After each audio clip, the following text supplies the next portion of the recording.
Nobody's allowed near there. It was surprising, it was shocking. We got a call to say she's sunk. All the publicity has been given a no-no. It's a marine disaster. Nobody seems to care.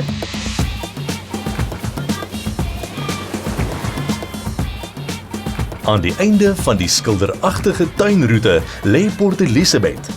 Die stad strek oor 16 km van Algoa Bay se kuslyn en is een van Suid-Afrika se gewilde strande waar watersportliefhebbers saamdrom. Hierdie ongerepte kus se warm, helder skoon water is ryk aan seelewe. 'n Verskeidenheid skeepswrakke in die omgewing lok duikers van reg oor die wêreld aan. Meer as 400 skepe is al deur hierdie onderwater wonderwêreld tot hulle einde gebring, met net hulle spookagtige oorblyfsels wat nou die kus omring.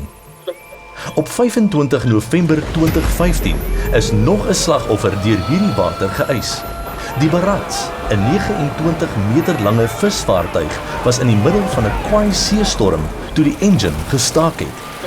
Die skip het omgedraai, maar het dit nooit tot terug by die hawe gemaak nie.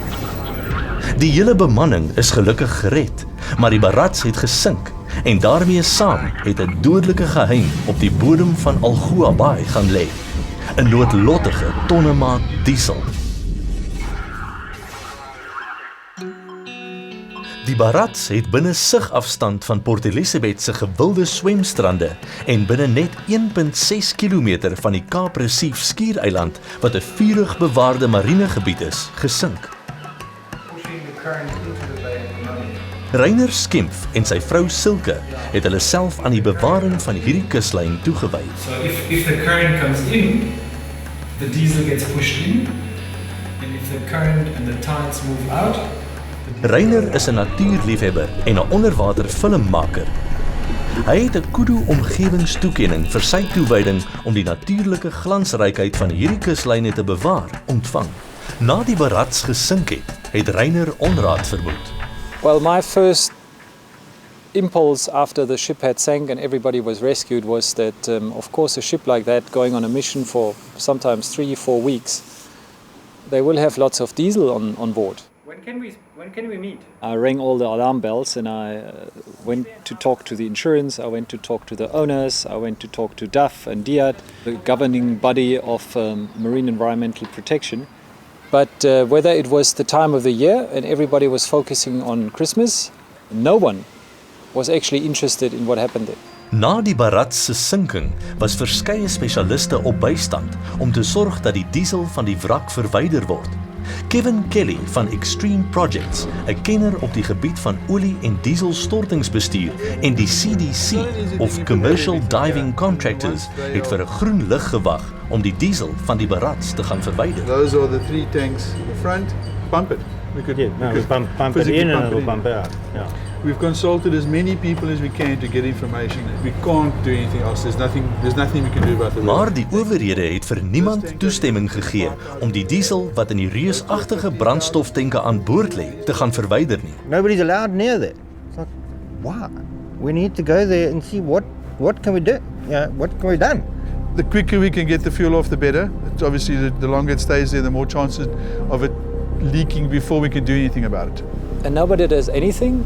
Something's wrong here. Selfs na baie druk kon Rainer nog steeds geen amptelike rede vir enige van die betrokke owerhede se vertraging kry nie. Hulle het bloot geweier om enige verduideliking vir die oponthou te gee, uit vrees dat die wrak in 'n noemenswaardige marine krisis kan ontaard. Terwyl hulle vir toestemming moet wag om die diesel te verwyder, het die span besluit om sake in eie hande te neem. We went out and together with the CDC divers we went down and looked at the wreck.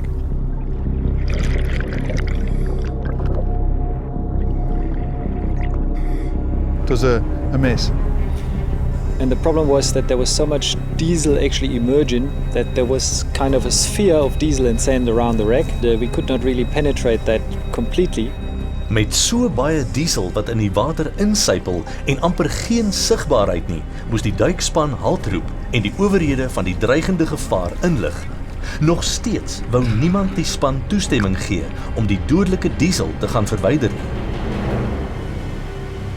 We We need to get the diesel out as soon as possible. It's always going to want to float and it's going to want to come out. Oor die volgende paar weke het die span verskeie kere na die wrak teruggekeer. Hulle het sigbare bewyse ingesamel wat die bedreiging wat dit vir die omliggende gebiede inhou uitlig.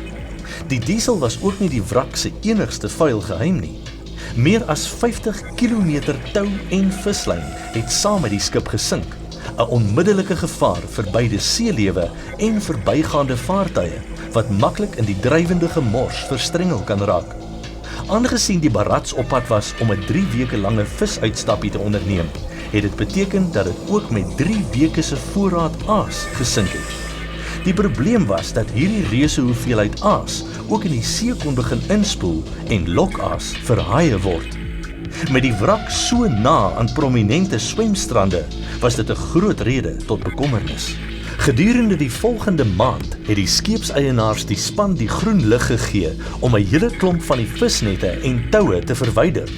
Maar as gevolg van bureaukratiese omslagtigheid tussen die versekeraars, die skeepseienaars en marine owerhede, kon die span 'n volle 6 weke later nog steeds nie die diesel wat in die wrak begrawe was, verwyder nie.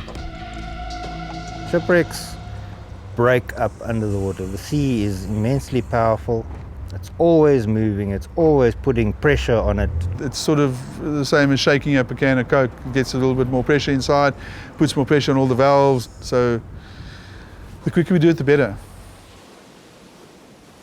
Op 6 Januarie 2016, tydens 'n hittegolf en in die middel van toerismeseisoen, het die ondenkbare gebeur. Een van die reuse dieseltanks het gebars. Met diesel wat in die baai instroom, was die situasie nou 'n nasionale noodgeval. Die duikspan het uiteindelik toestemming verkry om die diesel te verwyder. Maar die taak was nou baie meer ingewikkeld. Die skip het intussen van posisie verander, wat die duikoperasie in 'n baie groter risiko laat ontaard het. So the diving inside the wreck is a bit more tricky because you lose your natural horizon as a diver.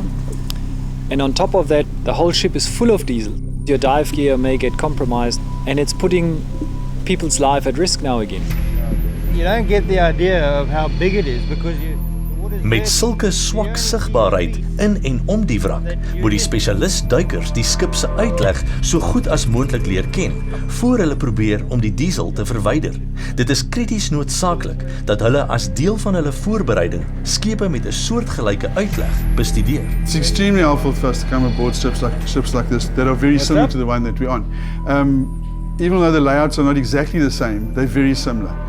So every time you get used to walking up and down a set of steps or walking on some rickety surfaces, you get a little bit better at it. Daar is maar enkele duikers in die Oos-Kaap wat die nodige vaardighede en ondervinding besit om so ingewikkelde en gevaarlike duikoperasie uit te voer.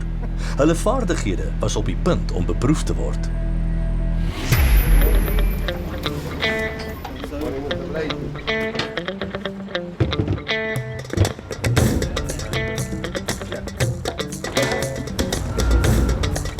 Die plan het die beveiliging van die skip ingesluit en dan sou hulle 'n 3 meter lange vakuumpyp in die deel van die skip wat die bron van die lekkasie bevat, laat afsak. Die duikers sou dan deur die brandstoftank boor en die diesel uitpomp. As alles volgens plan verloop, sou die vakuumpomp die deel waar die duikers moes werk, skoonmaak. The biggest risk is the depth that the wreck is at. Because it's at 25 meters, we don't have a lot of bottom time, we call it. We're not allowed to be down there for more than 30 minutes at a time. And the problem with working at a depth like that is if you have a problem and you 3 minutes before your 30 minutes, it might take you an hour to get untangled. Now your body's very full of nitrogen. It's called the bends. It's a very horrible way to die.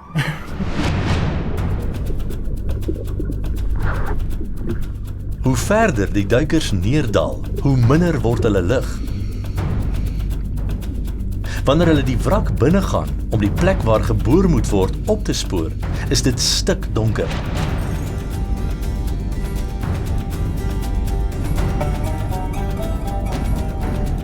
Hierdie beeldmateriaal help 'n mens verstaan hoe maklik duikers gedisoriënteerd kan raak en die gevaar staan om te verdwaal.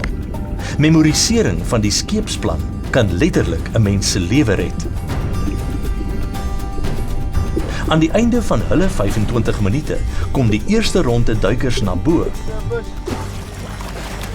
en die tweede span word afgestuur.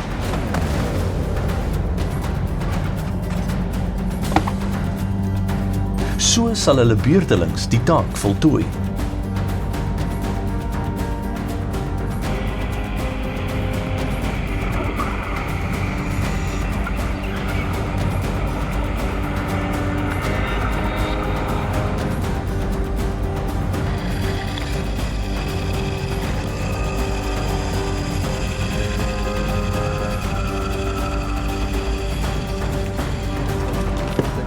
Na etlike uitmergelende ure maak die span eindelik vooruitgang.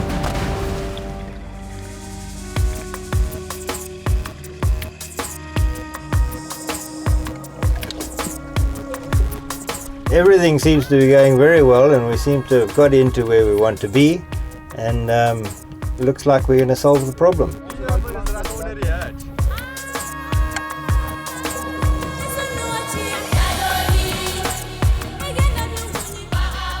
Na al hierdie maande lyk dit asof die parrots dieselstorting uiteindelik onder beheer is.